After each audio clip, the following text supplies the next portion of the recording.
Hello friends, वात, पित्त और कफ ये तीन प्रकार की दोष कहे गए हैं जो मनुष्य के शरीर में पाए जाते हैं।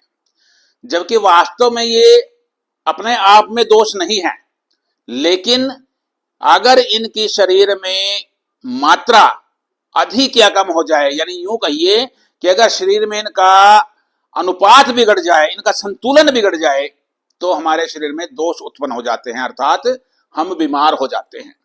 वास्तव में तो ये तीनों एक प्रकार की ऊर्जा है। ऐसा माना गया है कि हमारा शरीर 5 तत्वों से मिलकर बनता है: पृथ्वी, आकाश, जल, वायु और अग्नि। और इन तीनों में से वात, पित्त और कफ प्रत्येक 2-2 तत्वों से मिलकर बनता है। जैसे वात वायु और आकाश से मिलकर बनता है, पित्त अग्नि और जल से मिलकर बनता है, और ऐसे ही कफ पृथ्वी और जल से मिलकर बनता है। तो हमारा शरीर में वात, पित्त और कफ इनकी बड़ी महत्वपूर्ण भूमिका है। और ये सिद्धांत आयुर्वेद का केंद्र बिंदु है। और इस सिद्धांत को देने वाले जो पहले व्यक्ति थे उनका नाम था चरक, महर्षि चरक।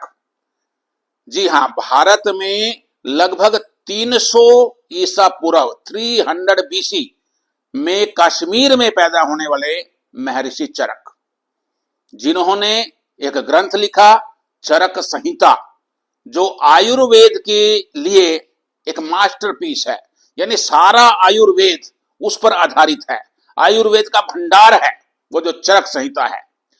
और ये चरक ऐसे पहले चिकित्सक थे जिन्होंने उस समय लगभग 300 ईसा पूर्व में डाइजेशन, मेटाबॉलिज्म और इम्यूनिटी इन पर बातचीत की, इनका अध्ययन किया। तो मनुष्य जब हम भोजन खाते हैं तो उसका पाचन कैसे होता है, और भोजन से वो ऊर्जा के रूप में, एनर्जी के रूप में कैसे परिवर्तित होता है, और हमारे शरीर की जो रोग प्रतिरोधक क्षमता है वो कैसे होती है, इन विषयों पर उस समय अपने ग्रंथ में चर्चा की हुई है। तो हमें गर्व है भारत के ऐसे महान चिकित्सक पर। तो भारत के महान वैज्ञानिक या चिकित्सक इसी श्रेणी में अगली बार मैं किसी और महान वैज्ञानिक की या महान चिकित्सक की बात करूंगा। Thank you, thanks a lot.